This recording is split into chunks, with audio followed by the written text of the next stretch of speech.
The Sex Ed with Tim podcast is recorded on the traditional territory of many nations, including the Mississaugas of the Credit, the Anishinaabe, the Chippewa, the Haudenosaunee, and the Wendat peoples, and is now home to many diverse First Nations, Inuit, and Métis people. We acknowledge that Toronto is covered by Treaty 13, signed with the Mississaugas of the Credit, and the Williams Treaty, signed with multiple Mississaugas and Chippewa bands. You're listening to Sex Ed with Tim.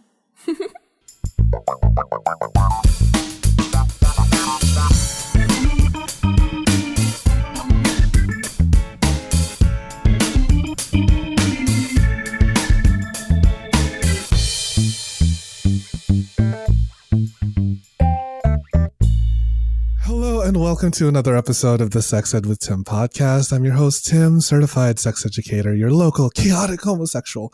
And what's the difference between an enzyme and a hormone?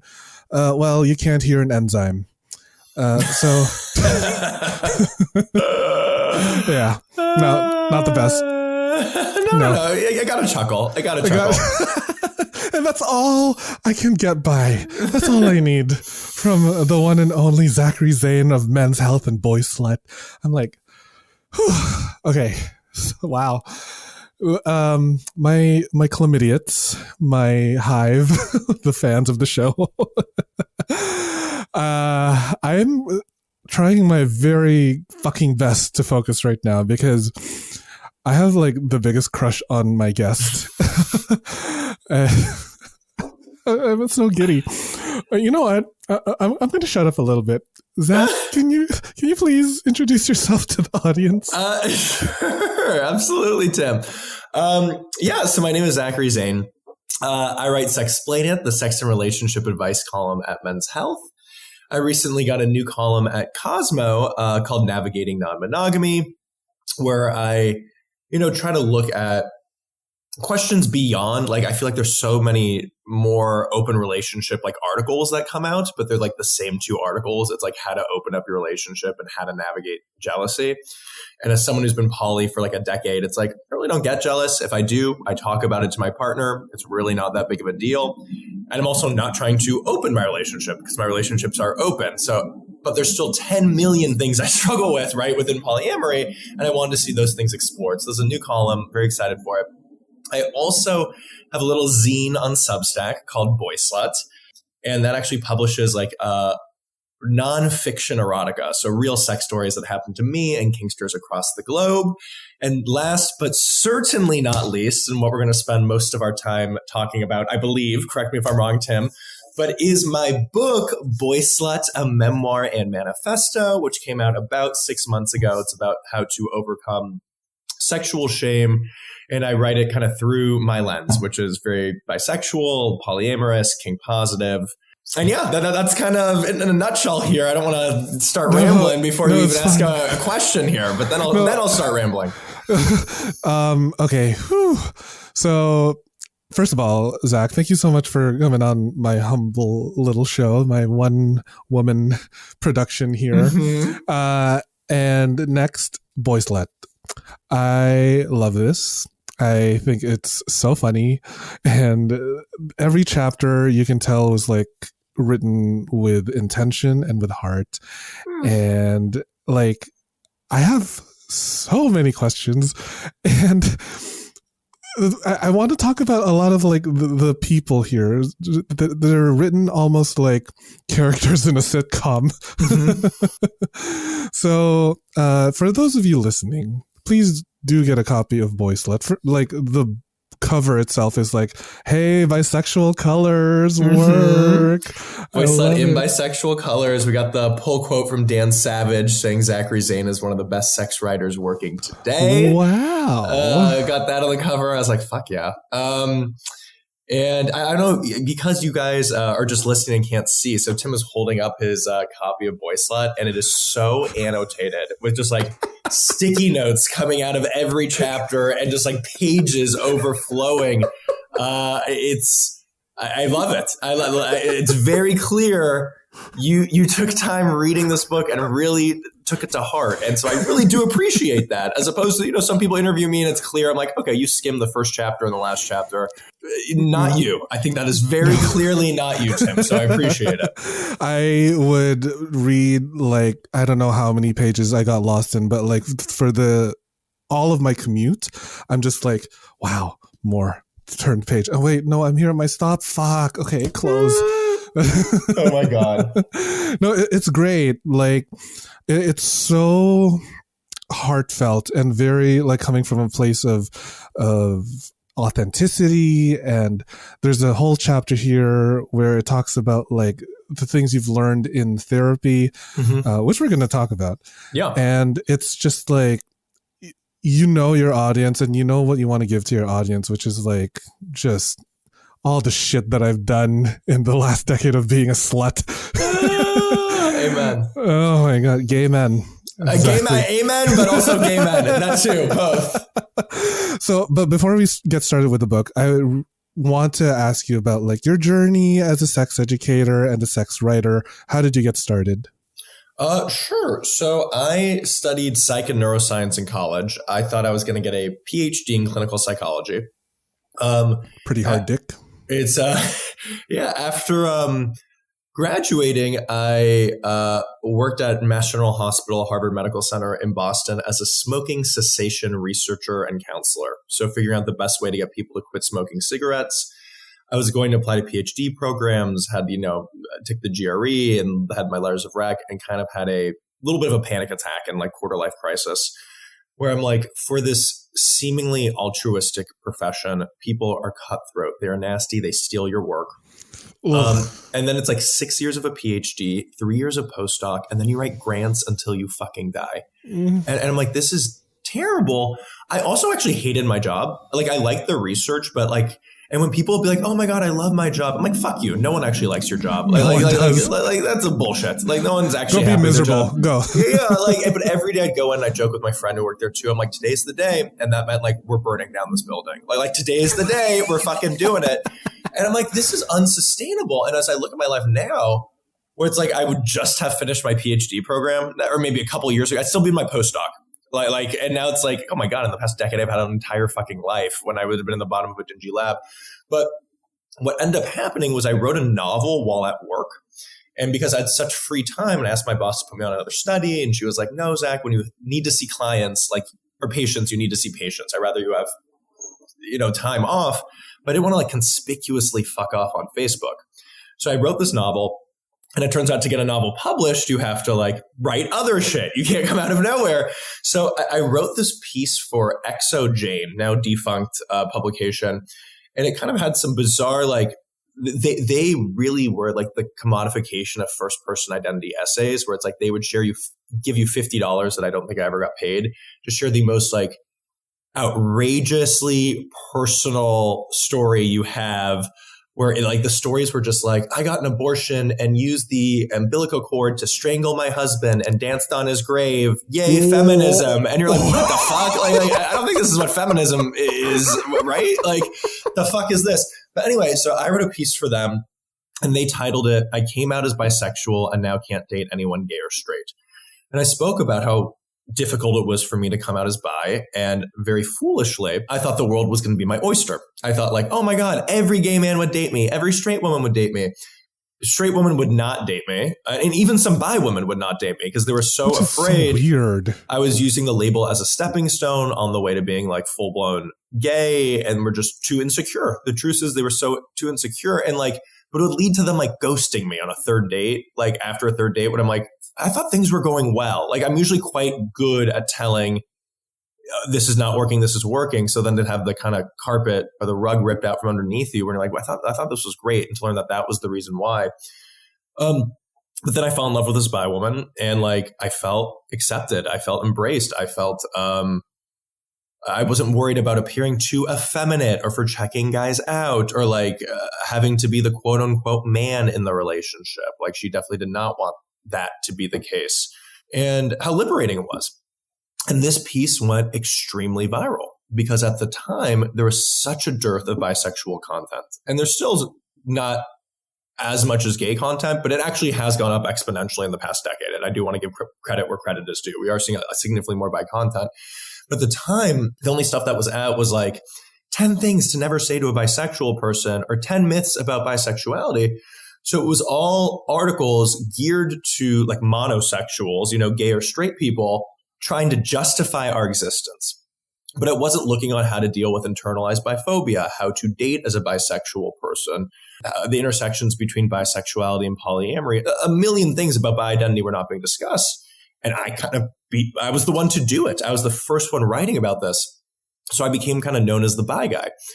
And then from there, I slowly branched out to everything else. I started talking about more queer sex and queer relationship dynamics. And I started writing about male sexuality, all of male sexuality and masculinity, what landed me at Men's Health, and open relationships, which landed me at Cosmo. And now I've kind of branched out to more than just bisexuality.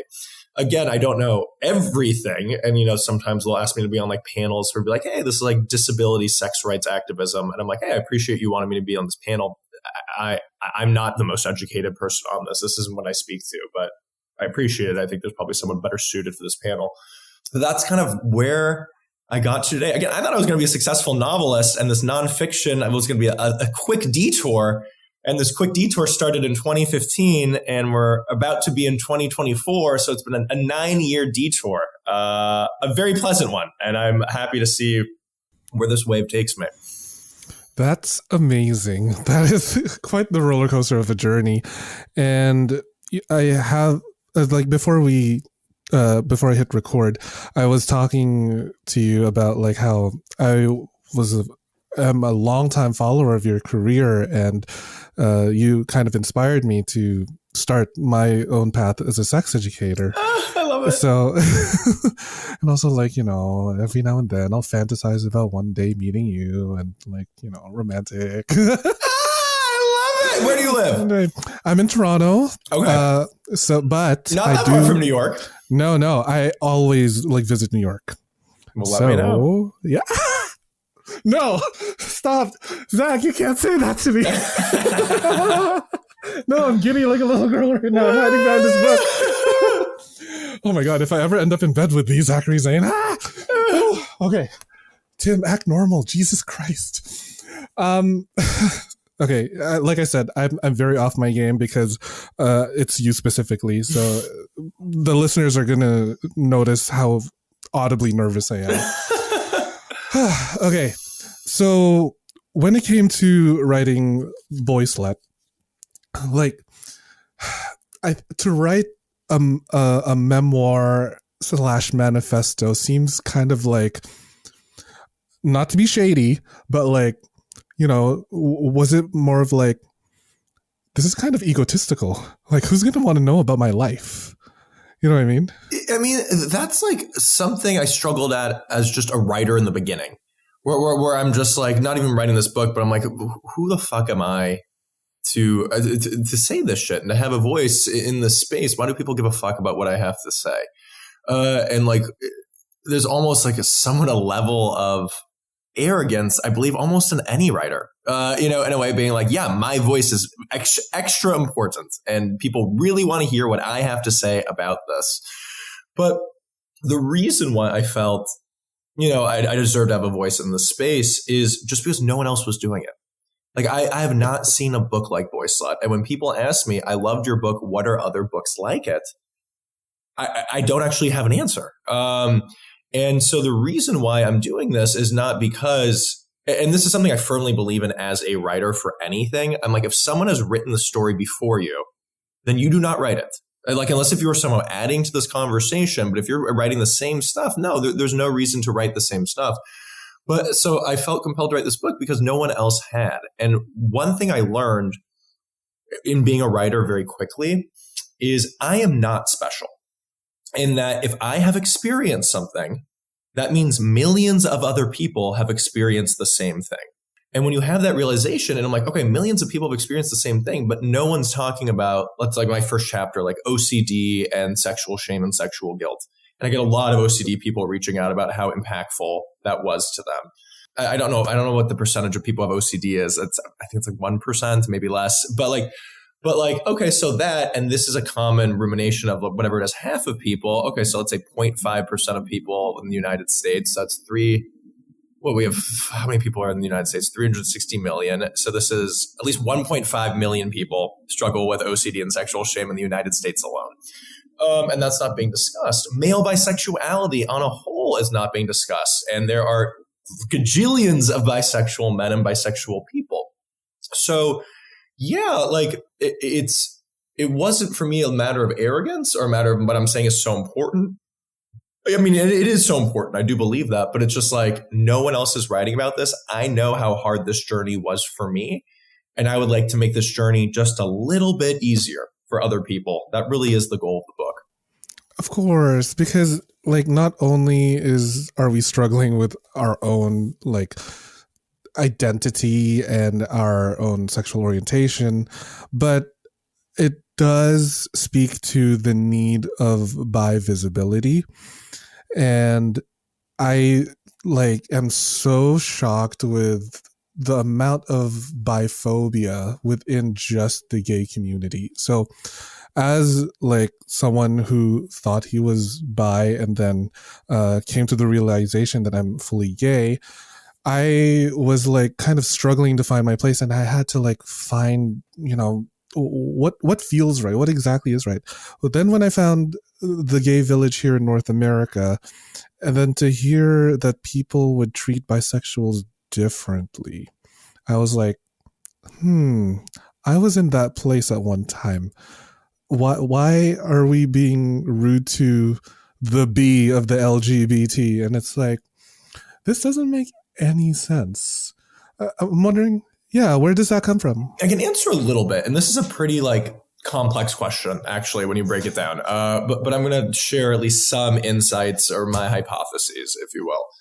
I think there is somewhat this fear that we can live a straight life. Because we are bisexual, we can live a straight life, and we don't experience the same oppression, the same struggles, the same. But when I walk down the street holding hands with a woman, I'm not worried about getting the shit kicked out of me. When I walk down streets holding hands with a boyfriend, even in Brooklyn, maybe especially in Brooklyn, I'll get the shit kicked out. Yeah, Brooklyn. Really? This is a side story that drives me fucking nuts. When people are like, oh my God, New York City is so... If I wear a crop top walking down the fucking street, I'll get the shit kicked out of me if I did it every day for a year. There's no question about that. And this idea that New York City is so much safer is really pisses me off. I've had like a gaggle of guys, like teens, 18, 19, chase me, calling him faggot when I was like wearing a crop top and short shorts. I had a I was on the phone with my mom on AirPods. This guy in like a red Porsche, like tried to hit me with his car as I walked the street. I'm like, what the fuck, dude? He's like, you fucking faggot. And I literally started screaming at him and kind of slapping the car. And then I realized, I'm like, fuck, I'm on the phone with my mom. I'm like, I'm sorry, Mom. And she's like, that shit happens in New York. I'm like, yeah. She's like, are you okay? I'm like, no, I'm fine. But like, it actually very much pisses me off when everyone's like, oh, you're free to what? No, you're not. Like, it is still absolutely a risk in New York. Maybe less of a risk than obviously other parts of the world, but it is. Okay, sorry. That was a side tangent from what I was saying. Okay, but yeah, so going back to it, I think a lot of it is, we don't experience the same struggles necessarily if you're in a straight passing or quote unquote straight relationship. So therefore, you don't deserve to be part of the community. I think we've also had a lot of bi people, unfortunately, break the hearts of gay people. And you hear that with especially lesbians too. Like lesbians are the fucking meanest towards bi women. It is so like merciless. Where I'm just like, what the fuck? Like, yikes, you guys! Like this is really, again, I'm stereotyping. Obviously, not all lesbians, not all women, but like this is a thing. You talk to any bi woman. And often what has happened is a bi woman or a woman who is bi-curious was exploring when she was 20 with a lesbian. They fell in love. She decided she wasn't bi or maybe was straight or fell in love with a man. And that woman now has a personal vendetta against all single bisexual women. And I'm like, sorry you got your heart broken by one girl, but like that doesn't make bisexuality any less valid. But yeah, my bi friends, even in our like gay community bi spaces, my bi female friends get a lot of flack from women, which I feel bad for. But yeah. But one thing I always say and try to make clear is like your experience with oppression does not further validate your queer identity. And the idea that we think it does is actually extremely sad. That if you've been more a victim of a hate crime, you are queer. But that said, you recognize your privilege. If you're a white woman, a white cis woman dating a man monogamously, like, yes, you do not have the same struggles of a Black trans woman. But that doesn't make you any less queer. That doesn't mean you're not a part of this community. And I actually hope you use your privilege and you use your husband's finance dollars to support other members and more marginalized members within the LGBTQ community. But yes, you do deserve to be here. No one to take up space, no one to not take up space. But like, yeah, your experience with oppression does not validate your queer identity. Yeah, this isn't the oppression Olympics. Why is it like, I've felt more oppression, so you don't know what it's like? But it's like, we're all on the same team here. No one's trying to like, you know, devalue your experiences. So yeah. Wait, hold on. I need to grab, sorry, I slept like 5 hours last night. It was my first night back in New York after like 2.5 months. And we went to the bars closed down, and then I was horny and I fucked this dude for like 3 hours, and it was actually so hot. He was fucking huge. Nice. But I need to grab a monster. 1 second. Go for it. Go for it. We'll be right back after this commercial break. Yes. Hey, you sick motherfuckers. I've got a special treat for you. Need a new toy to spice up your sex life? Head over to loveshop.ca/sexedwithtim and get yourself a cock ring, a dildo, a vibrator, or even a life-sized sex doll. Damn, I guess love really does come in all shapes and sizes. Get 15% off your entire order when you use code SEXEDWITHTIM at checkout. They're shipping to all of Canada and the United States because North America is horny. That's loveshop.ca/sexedwithtim and use code SEXEDWITHTIM for 15% off your entire purchase. Happy orgasm! Do you like feeling sexy and looking sexy? Of course you do. Only my listeners are sexy as fuck. I have partnered with fetishwear designer Dale Kuda to bring you the hottest deals on custom jockstraps, harnesses, hats, and more.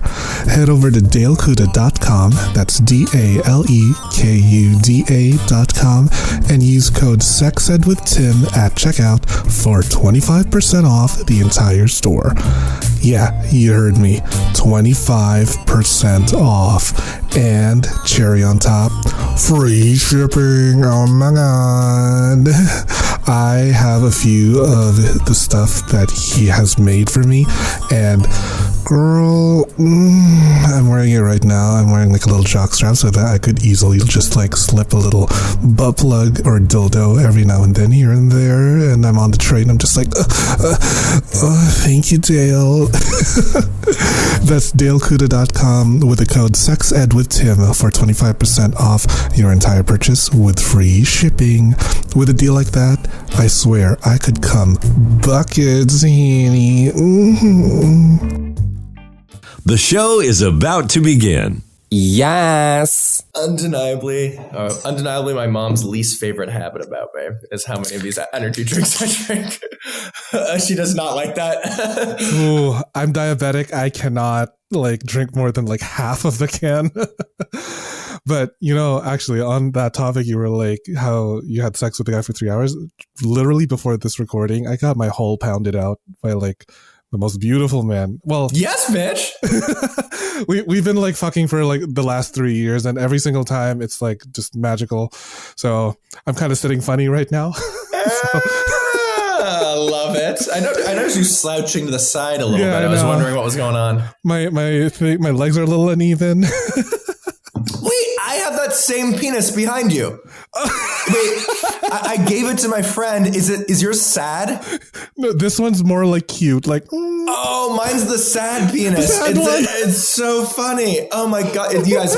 So you can't see. It is a huge plushie. I mean, it's like a 3-foot penis that literally has been moved from all my friends' houses. We bring it to a party, and then like someone leaves it there, so it literally stays at someone's house for 3 months until the next party, and it's like the community shared plushie penis, and you have 2 of them. That is, I've never seen anyone else who had it. That is just very funny. I mean, listen, I am nothing if not consistent with my branding that I am a filthy, disgusting, and horny. We love I gotta it. have dicks with me all the time. We and love it. all shades of dicks, all sizes of dicks. I Love love a good dick.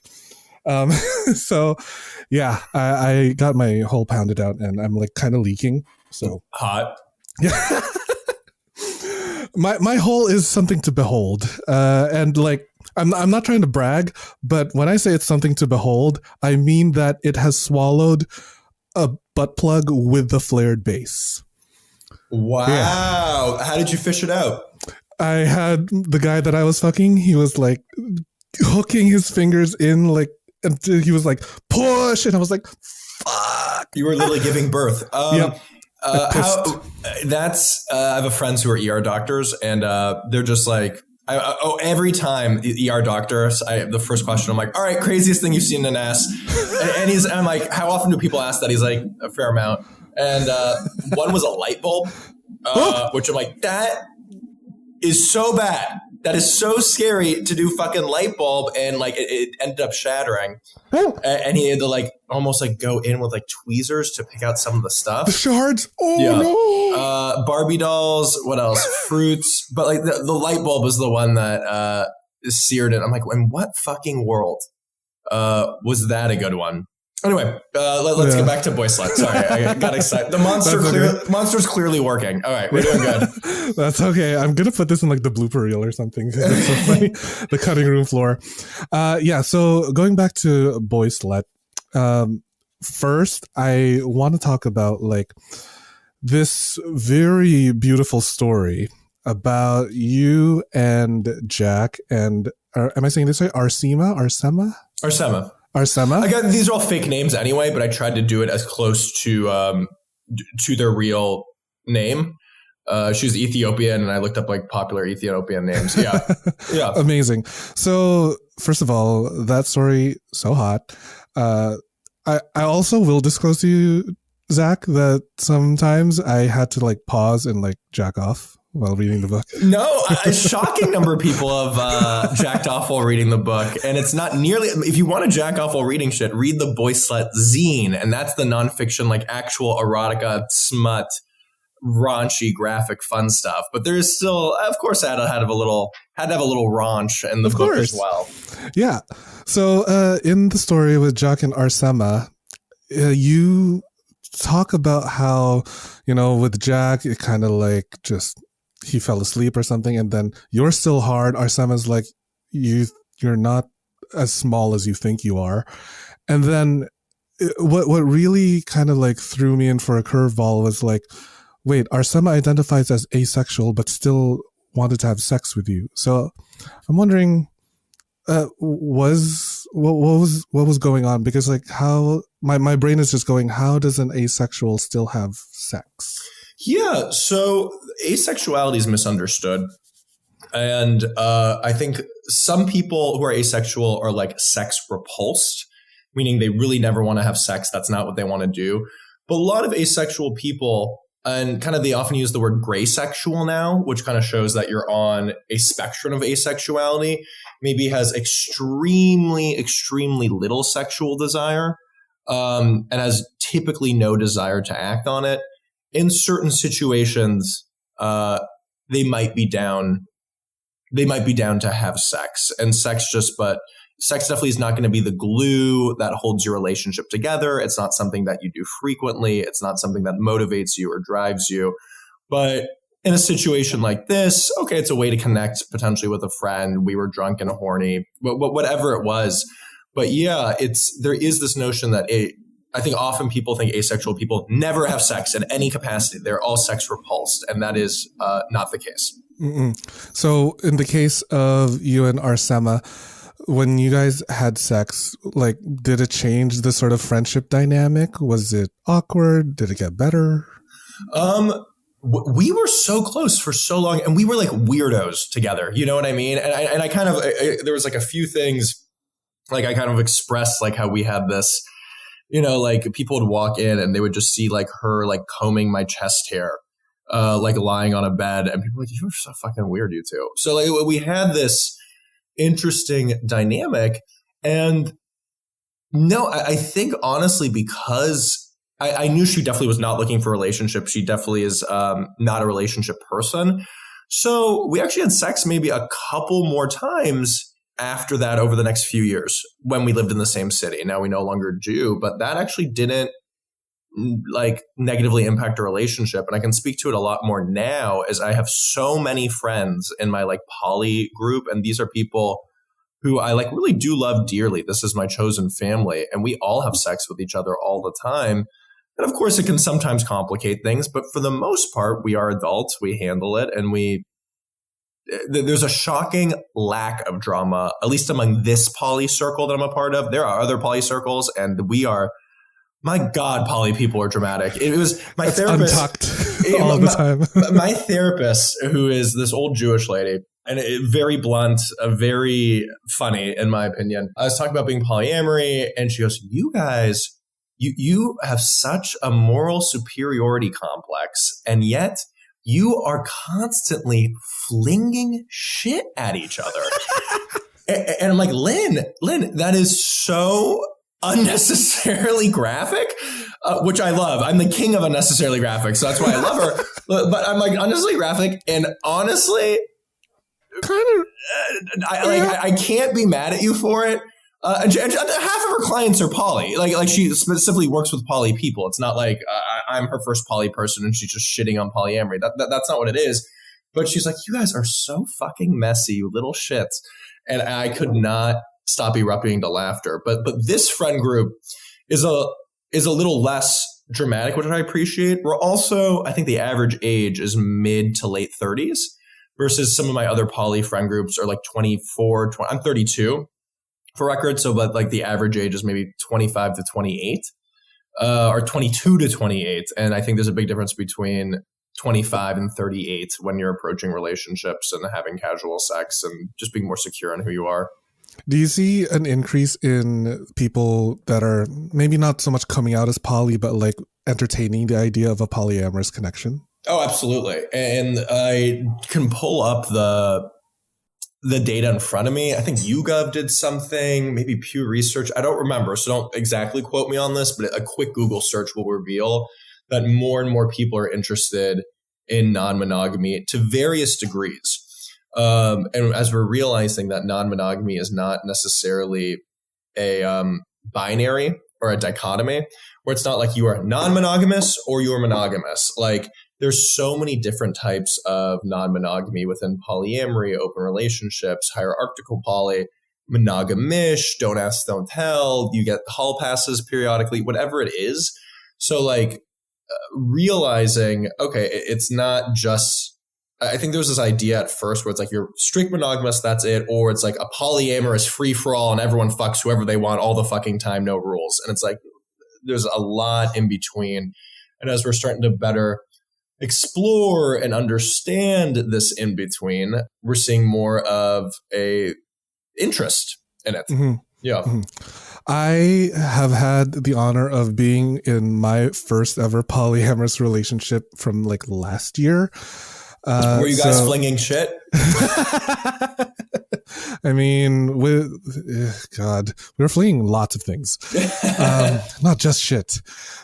So for anonymity's sake, I'll use letters, their initials. So my partner, his name is B, and he was the bisexual one, and his partner C, she was like, I guess the term is my metamor. Mm-hmm. Yeah. So, you know, that's the term, right? So the three of us would like hang out, and then, you know, B and I would kind of like go on our own, and then I would like do girly things and get my nails done with C. Cute. And yeah, it was very cute. It lasted for 4 months because, you know, he broke up with me over text for like no reason. So I know, not great. And I was like, really? At your ripe old age of 48 years old, you don't know how to break up with someone properly? And with like reason. He was just like, I'm sorry, this isn't working out. And I was like, okay, why? And then left me on red.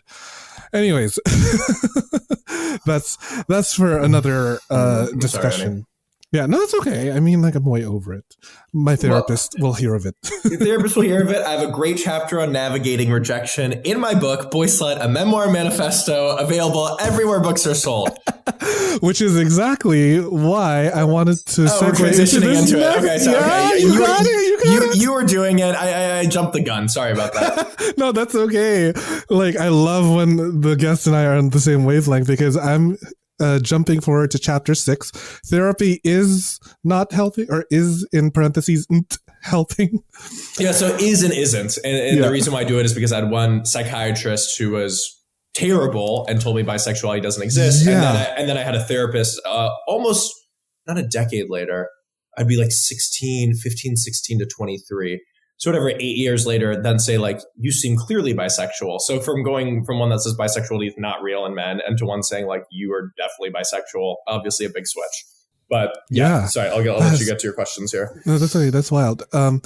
Yeah. So in chapter 16, therapy is helping. You talk about how that one therapist said that bisexuality is not a thing in men, which is like, okay, this person needs to get their license revoked.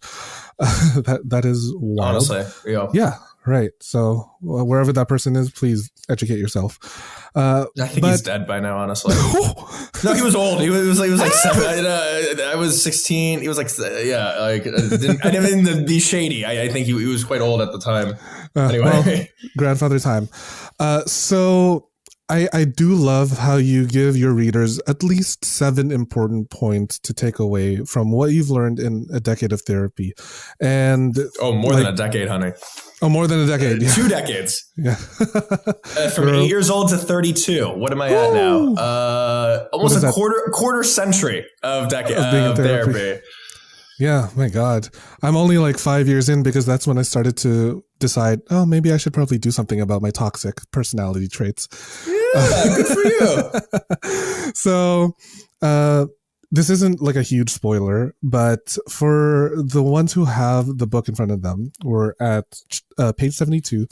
And I like how you break down 7 different things that you have found helpful in therapy. So you got figure out what you want, ask for it kindly, figure out when you should address issues.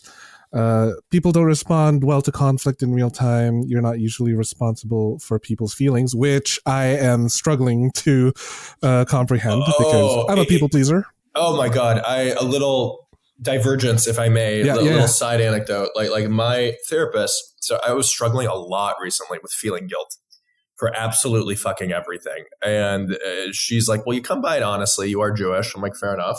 We are guilty people. It's been by far, that's been one of the hardest things of like knowing I'm disappointing people, knowing I'm going to upset people. And then a lot of it has to do with also fearing what their responses are going to be.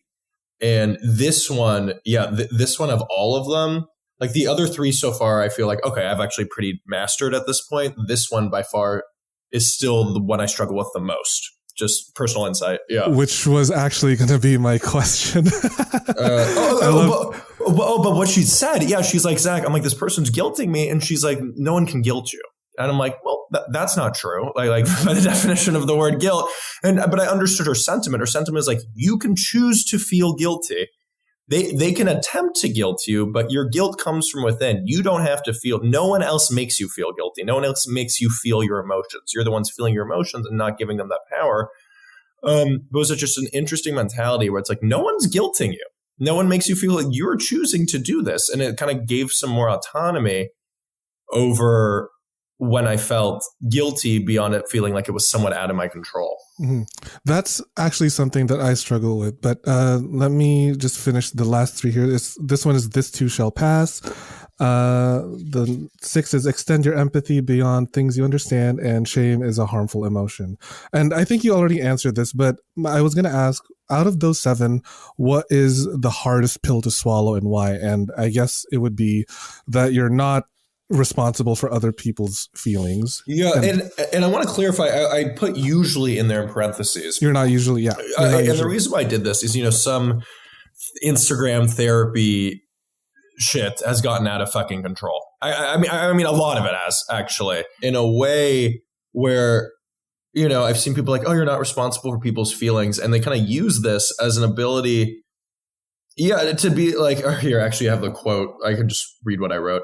I literally said, I add usually because these aphorisms are sometimes taken out of context. I've known people to be cruel and use non-responsibility as a pithy justification for their behavior. It's like, no, your demonstration of radical self-care actually was selfish and mean. Your unnecessarily brutal comments can make someone feel worthless, and you are responsible for their feelings. So like, it was important for me as we live in this world. It's like, I'm not responsible for, I'm like, you are being a huge dick to someone. You are fucking responsible. And I do want people to take responsible for those things. But in not those situations, no, then you're not responsible. And it was important for me to kind of make that clarification. No, for sure. So like, I guess a more concrete example is like, if I am going to announce to a partner that I need to move away because of work and they're like angry, I'm not responsible for that partner's anger. This is just like how I feel. Like, let's talk it through.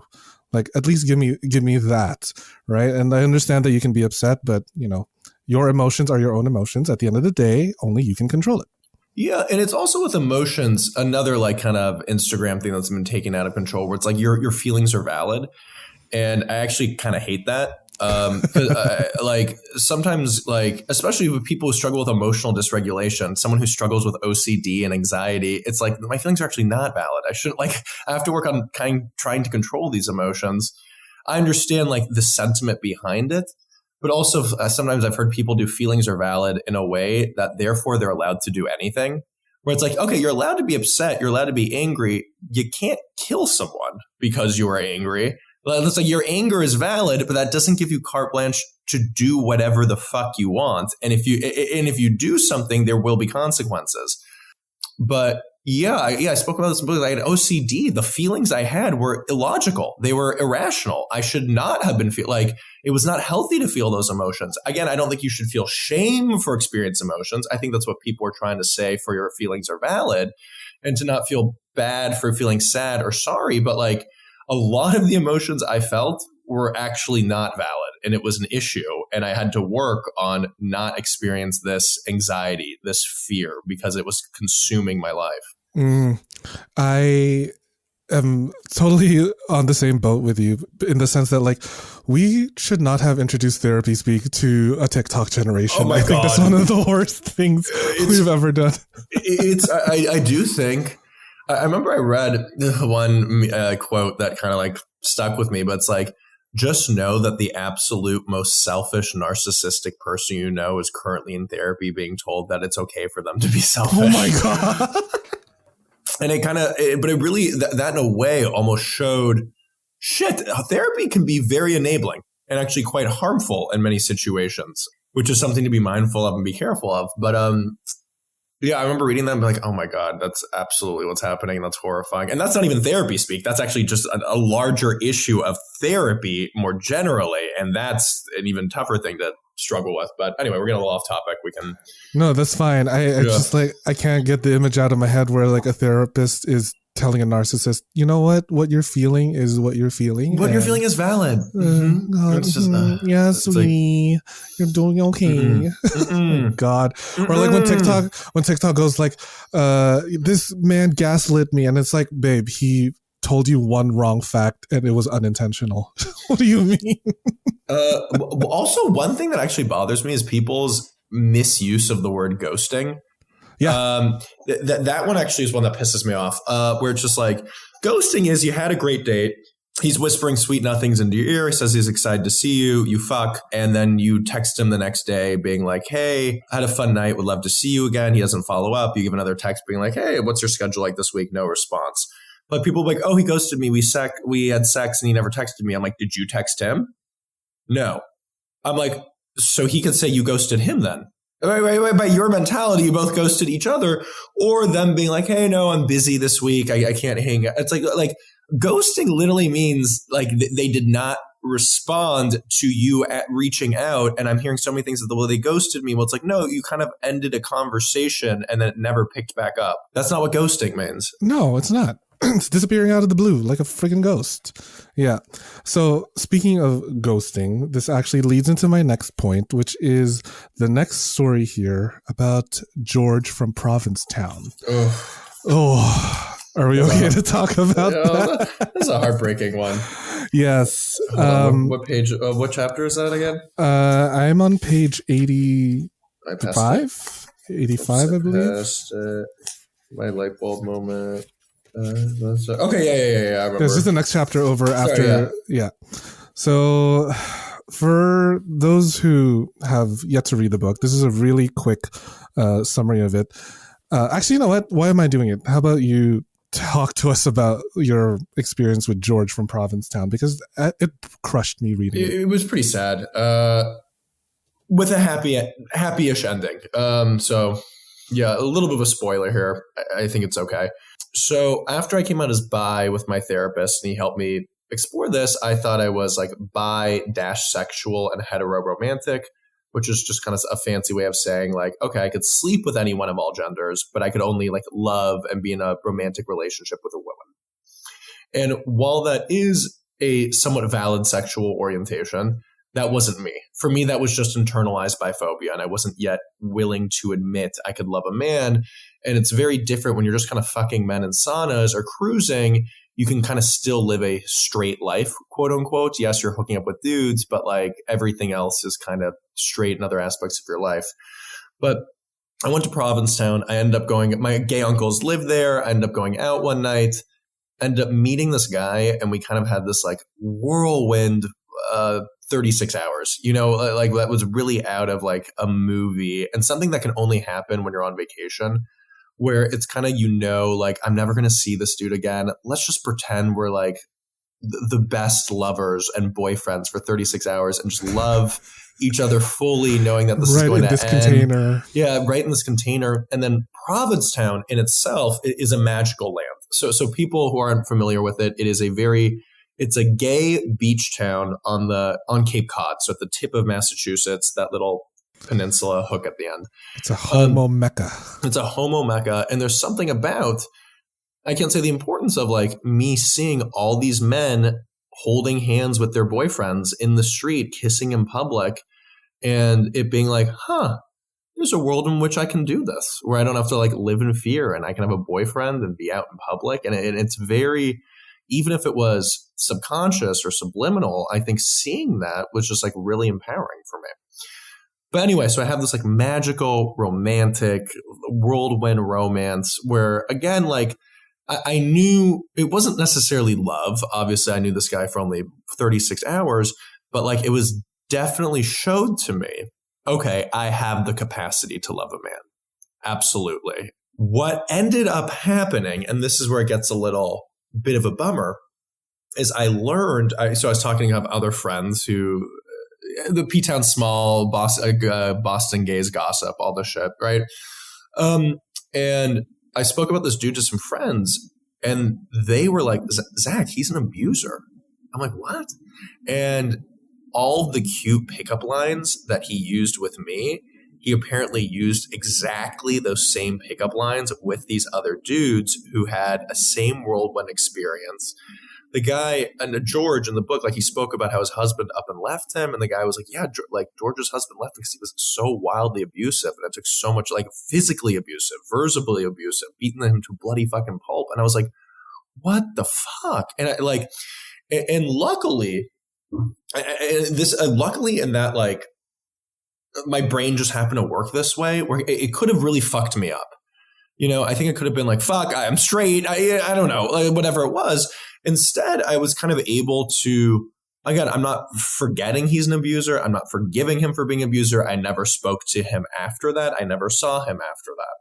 But I was still able to be like, okay, even though this man is not a good man, he did show to me that I had the capacity to love a man, that I'm bisexual, no hyphens. I can be romantically involved with a partner. And it's good to wear my heart on my sleeve, but at the same time, let's just be a little more prudent in who we choose to fall in love with. But it was discerning. The way for me.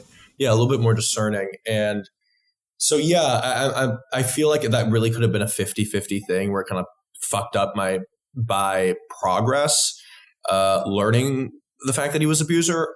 It luckily did not to me. And I was kind of able to compartmentalize in a way of being like, this man is bad. My feelings were valid. And let's have these feelings for a kind and compassionate man. Mm-hmm. Which kind of makes me wonder, what the hell was George going through? Like, was he trying to fill some sort of void through recycling these like pickup lines and mental illness? Like, again, I don't want to oversimplify or justify, but like yeah, I was going to give him a diagnosis. That's not my place to do that. You know what I mean? I don't fucking know this dude, but some of these behaviors. I don't actually, I'm trying to steer clear from doing that because I have a tendency to be like, this person's, it's like, don't fucking do that. Like, actually, that's the thing I hate about therapy language too. But these are not the behaviors of a healthy, stable man. No. I'll just leave it at that and we can move on. Yeah. Well, I'm glad that you got some clarity from that interaction, in that, like, first of all, you dodged the bullet. Thank God you're safe, right? Yeah, and, seriously. Right? And yeah, thank God I'm safe. Yeah. Second, it gave you this sort of conviction that, oh, wow, I actually am this. I am bisexual because I could love another man. I mean, for me, I don't know if I can love men. I'm attracted to them, but do I like them? I'm bisexual and that I begrudgingly tolerate men. That is what it means to me. Exactly. Well, for 4 years, I was bisexual in the sense that you can buy me to be sexual. I love that. Escort. Love it. So I think it's a joke that my dad has made once. So I'm unoriginal. Listen, I don't have an original experience. Like you said, like if you've experienced it, somebody else has probably experienced it. Absolutely. I am just more shameless about disseminating my experiences. Love shamelessness. I see it as a point of pride. My shamelessness comes from the sense that, like, I have more important things to worry about. So I really don't care about what other people think. So most of the time when I leave the house and people are like, Tim, are you so confident? I'm literally thinking about whether or not I left the stove on. I'm like, yeah. I don't care about anything else. Shit. Yeah. Then I had to buy a camera. I'm like, okay, it's off. Oh my God. Oh my God. That's actually a good idea for people who are worried about that, and you can just check it on your phone. Nice. Yeah, right. And then you'll be way more confident that, like, nothing else matters as long as my appliances were turned off when I left the house. Exactly. So just jumping forward into the last chapter here, right. And chapter 15, Boyslut. You have the capacity to now, like, be in your bisexual era, hug it shamelessly and hold that bi flag with pride to create your own space. Because in that chapter, you talk about, like, organizing your very own party that's bisexuals for bisexuals. And I think that's very awesome. Where do you think this is going to go in that, like, creating a space? Do you think it could influence others to have more bisexual spaces? It already has. It has. It already has. So I actually only throw this party once. And people ask me at least once a week, when's the next one? When's the next one? When's the next one? It's a lot of work to throw a party. It's a lot of work for throw a party. And the way that I want to do it, I want it to be safe and curated. And I have to have consent monitors. I have to have a woman give me a consent speech at the door. I'm paying burlesque dancers. I come up with a performance, clean up everything. And it's like, this is not my job. My job is a writer. You know what I mean? I like writing. I like sitting at my desk and doing my shits. But, like, I did want to create the space. It was important for me to do so. And I've seen since then so many more bi-male centric spaces. And again, the reason why it's bi-male and not just bi, because a lot of queer sex spaces I've noticed are like women hooking up with women and guys hooking up with women. And I'm like, no, I want to see a guy getting fisted by his girlfriend while sucking a dick at the same time. And that's something I saw at my party, Boyslut. And yeah, my goal is not to be the one person monopolizing bi parties. My goal, I would love to never have to fucking throw a bi party again, because there are so fucking many and it's so ubiquitous, and I can just go as a spectator and get pounded out. That's fucking what I want. But because that didn't exist, I wanted to create it. And now, given the success of it, Hacienda reaches back out being like, when can we do this? When can you do this? I'm like, girl, I'm on deadlines. I'm writing a fiction book that I'm writing now. Oh, new exciting thing. Actually, this is my first time talking about it because I literally just got approval. Yeah. Like yesterday, I sent over the finalized synopsis and they're like, yeah, we want it. And they're sending over the contract. So I'm actually really fucking excited. But that's a little spoiler and that will be coming out actually soon. It's coming out. We're doing it. So, okay, sorry, that's a side note. But anyway, my fiction book is actually coming out next year. We're doing it in like it's erotica and it's short story collections. So we're doing it in like 3 chunks, originally on Kindle at like 20,000 words each. And then when it's all out together, then we're going to get it in print as like a collector's item. So you can get all 3 stories together in print. So that will be a fun little side project I'm doing. Anyway, back to Boyslut. No, my goal is to have as many of these spaces as humanly possible. That's exactly what I want. And when I have a little bit more free time, lol, I don't know when that will happen. I do plan on throwing more of these. I hope you do, because I think we are still quite a ways away from, true queer liberation, whatever that can mean to people, because, the biphobia is still rampant, even in the year of our Lord 2024, Lord with an E. It's very important, I think, what you're doing, Zach. And I hope it doesn't go underappreciated. And I hope, I love your journey, and I follow you all the time, and I'm very humbled from one trazodone girly to another. Oh, trazodone, God bless it. I know, I can finally get some sleep at fucking evenings. It's so good. Oh my God. But yes, thank you, Zach, for everything that you do. And for coming on my humble little show. I hope you can come on something else other than my show. We can make that happen. But before we wrap up, and I never wrap up anything, I know you don't either. I got a lot of flack for that chapter, I can tell you that much. Oh, please, whatever. People lost their shit. And I'm like, you, girl, are missing the entire point of this chapter. Literally. Right over their fucking heads. I was like, oh, Jesus, fuck. You guys are so annoying. Yes, but the people listening should read that chapter on the defense of having bareback sex. So, whatever. But anyways, yeah, I don't wrap up anything. You don't wrap up anything. But can you please make like a butt and plug away anything you want the audience to find? Yeah, so first and foremost, check out my book, Boyslut, a Memoir Manifesto. It's important to note that Boyslut is one word. And the reason why that is Amazon dings you if you have slut in the title, if you have a curse word in the title. But we realized because of Slutever, Carly's book, she has like sex column advice. I'm like, Slutever is not getting dinged because it's one word. So we do Boyslut as one word. But if you do it as 2 words, you're kind of fucked. So Boyslut, it's on Amazon. It should be at any local bookstore near you. If they don't have it, call them up. They will order it. That's actually amazing. So please do that. Again, I also have the zine, which is nonfiction erotica. Different in style and tone than the book. It is 2 different things. And the fact that I call it Boyslut is either great branding or very confusing.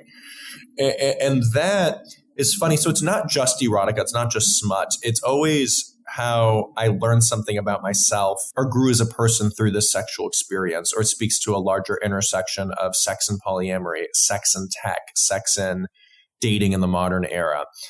Sex and trans identities, whatever it is. That's not me writing it. I have other writers who write guest pieces once or twice a month. And that has been something I've really been focusing on, and really turning this into what started as a small little newsletter into this huge zine. I have almost 7,000 subscribers at this point. So trying to really boost that up as much as possible. And I'm really proud of the work that I put out in that. I think it's really different, really special, raunchy, cool, heartfelt. So check out the book, check out my Substack, and those are the main 2 things. Oh, and my Instagram. I'm not on Twitter anymore because it was fucking with my mental health and I wasn't getting any sales from it. So why the fuck am I doing it? But on Instagram, I'm quite active. Zachary Zane _. The underscore is at the end. Thank you so much, Zachary, for everything that you do. Thank you. And to all the listeners that made it this far into this chaotic ass conversation, thank you for tuning into another episode of the Sex Ed with Tim podcast. Do not forget to rate, review, and subscribe because you are supporting queer content, gay content, sex education content. And if you don't, you are vehemently homophobic. I don't make the rules. Facts are facts. Facts. So, thank you for tuning in to another episode, and we'll see you at the next one. Take care. Bye. Bye. Thanks for listening to the Sex Ed with Tim podcast. Sex Ed with Tim is created and produced by me, Tim Lagman. Music is Aces High by Kevin MacLeod. Follow me on Twitter and Instagram at GaySlutClown and at Sex Ed with Tim. You can also like and follow me on the Sex Ed with Tim Facebook page. If you enjoyed the show, please rate, review, and subscribe on Apple Podcasts, Spotify, or wherever you get your podcasts. Thanks for all your support, you dirty little slut. Mwah.